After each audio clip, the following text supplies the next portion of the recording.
Hello guys, তো কালকে সন্ধ্যাবেলায় খুব ইচ্ছা করছিল একটু ব্রেড অমলেট খেতে। তো ভাবলাম বাজার থেকে কেন কিনবো, আমরা বাড়িতেই বানিয়ে নিই। তো পাড়ার দোকান থেকে আমি তিনটে এরকম ব্রেড নিয়ে আসলাম আর মাঝখান দিয়ে এরকম কেটে নিলাম।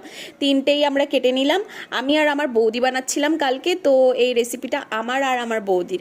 তো যেমন বানিয়েছি তেমন তোমাদের দেখিয়ে দিচ্ছি। ফার্স্টে তিনটে ব্রেডই আমরা ভালো করে কড়াইতে ছেঁকে নেব, ঠিক আছে? তারপরে ওইটাকে তুলে নেব, দেন তারপরে ওর মধ্যে একটু তেল দেবো, দেন ডিমটাকে যেভাবে ভাজো তোমরা ওইভাবে ভেজে নেবে। উপর দিয়ে একটু লঙ্কা, লবণ আর পেঁয়াজ কুচি দিয়ে ওপর দিয়ে ব্রেডটা দিয়ে উলট পালট করে দেন ব্রেডটাকে তুলে নেবে। এইভাবে আমরা তিনটে ব্রেডই এইভাবে ছেঁকে নিলাম, এইভাবে ভেজে নিলাম। তো ফার্স্টে তোমরা মনে করবে যে এর মধ্যে টমেটো সস কেন দিলাম না, তো লাস্টে আমরা টমেটো সস দিয়ে গার্নিশিং করলাম। প্রথমে ব্রেডটার ভিতরে দিলাম, দেন উপরটা দিয়ে একটু ভালো করে গার্নিশিং করে নিলাম। খুব সুন্দর লাগছিল দেখতে আর খেতেও অসাধারণ হয়েছে। এই রেসিপিটা অবশ্যই বাড়িতে ট্রাই করো আর আমাকে জানিও